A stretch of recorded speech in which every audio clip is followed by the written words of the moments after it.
They say gods are immortal, eternal, beyond death, beyond time. But history tells a different story. Their temples crumble, their names are forgotten, and their myths are silenced.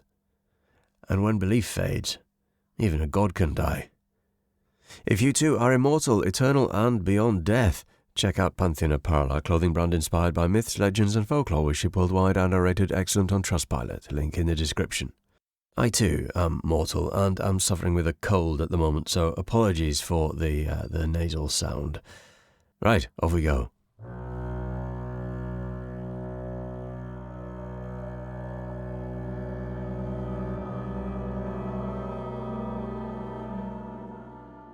Osiris dies. That's not a metaphor. He's tricked, sealed in a coffin, drowned, dismembered, scattered. His body is found, but he doesn't return to the living. His wife, Isis, uses magic to bring him back, not life, but into death.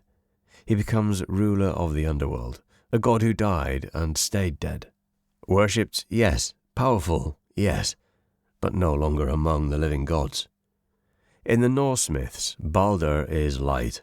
He's the golden child of Asgard, and yet he dies, killed by his own brother, manipulated by Loki. His death sets Ragnarok in motion. There's no resurrection, only prophecy, only the promise that maybe, after the world ends, he'll return. But for now, Balder is a corpse, a god in a grave. In Hindu lore, Kamadeva dares to shoot his arrow at Shiva, who burns him to ash in an instant. He dies. Love becomes disembodied. Worship of Kamadeva continues, but without a form. He exists only as a presence, because the god himself is gone. In Sumerian mythology, Inanna, the goddess of love and war, descends into the underworld. She is stripped, judged, and executed. Her body is hung on a hook, like a slab of meat. A goddess. Dead. A revival comes through the intervention of others, but for 3 days she is a corpse. Primordial Japanese goddess Izanami dies giving birth to the fire god. Her husband, Izanagi, follows her into the underworld and finds her body decaying, a goddess rotting. When she sees him, she is enraged and declares she will kill 1,000 humans every day. He replies that he will create 1,500 more. She becomes a goddess of death only after experiencing it firsthand. In Aztec myths, the gods must die to ignite the sun. Nanahuatzin throws himself into the fire to become the sun. Tecusistecatl follows, becoming the moon. Their sacrifice is literal. Divine power is born from divine death. This is literal death, gods who burn, gods who rot, gods who bleed and fall and stay dead, which is uncomfortable because it breaks the contract. If gods can die, then they can be defeated. If they can be defeated, then they can be forgotten. And once a god dies, their power, it vanishes. The gods in these myths still had worshippers, still had names. They died dramatically, but they were remembered. But what happens when a god dies without anyone noticing? What happens when there's no fire, no blade, only silence? Sometimes gods are killed by suppression, their temples seized, their names outlawed, their stories replaced. The blade doesn't fall, but the world changes around them and there's no room left to exist. The fall of paganism was a slow erosion, a crumbling of the old world beneath the weight of the new. In Greece and Rome, once the beating heart of polytheism, altars stood empty, the priesthoods faded, oracles gave no more visions. The last rites were performed by men who knew they were the last. Paganism lost relevance, it lost attention, it lost time.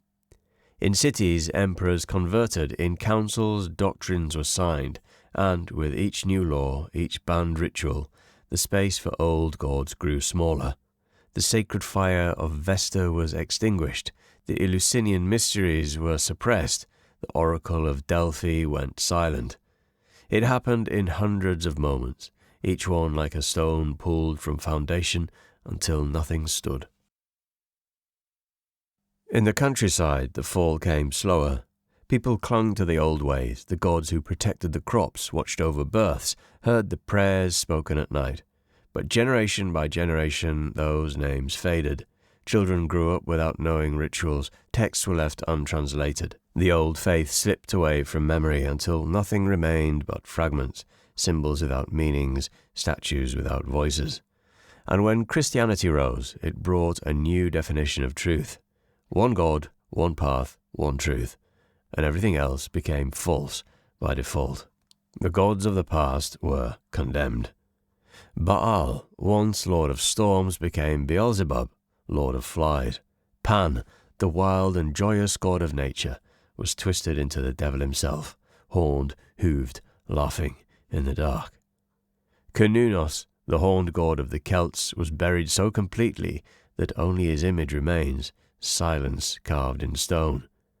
The gods of the Slavs, Perun, Veles, Mokosh, were all folded into saints, their groves cut down, their festivals renamed, their powers scattered, repurposed, made safe. What is a god without worshippers? No god at all. This is how gods die. No more offerings, no more songs, no more stories passed from parent to child. The sacred becomes irrelevant. The holy becomes quaint. The gods, once the centre of the world, become trivia. Then myth, then nothing. So far, the death of a god has meant failure, defeat, erasure. But then came the God who chose to die. In Christianity, Jesus is God in human form, and his death is the centerpiece of the entire religion. Crucifixion wasn't rare in the Roman world. It was slow, public, humiliating. It was meant to erase people, but here it became the foundation of worship. Theologically, this is a rupture. In most myths, gods who die are killed by other gods or by fate, but in Christianity, Jesus walks towards it. He's arrested, tortured, and executed, but it's framed as sacrifice, a God who dies willingly for others, for all. Then he comes back. The resurrection reframes everything. Death becomes a passage. His suffering becomes sacred, his blood redemptive. He returns with a message that the divine is pain, flesh, betrayal, and death. And through that death, something is saved. This was a cultural transformation. It inverted how gods were understood. Power was in surrender, in humility, in being broken and still rising. The cross, a tool of Roman execution, became a symbol of love. A corpse on a hill became the icon of a world religion. In 1882, German philosopher Friedrich Nietzsche wrote, "God is dead. God remains dead, and we have killed him." It was a statement of fact. That belief in the divine had collapsed under the weight of science, rationalism, and modernity. Not all at once, but steadily. The world no longer needed gods to explain itself. The stars were no longer heaven. Plagues were no longer punishments. Creation had been replaced with chemistry, morality with law, and prophecy with data. Nietzsche wasn't announcing the death of a particular god, but of the entire structure that made gods necessary. He imagined a man running through the streets with a lantern, proclaiming the death of God to point out that no one seemed to notice. And that was the point. The divine had disappeared in indifference. He warned that without this framework, meaning itself would start to dissolve. There would be no universal moral anchor, no higher justification, just systems, just power. And into the void left by the gods, we would install replacements, ideologies, identities, and technologies. That happened.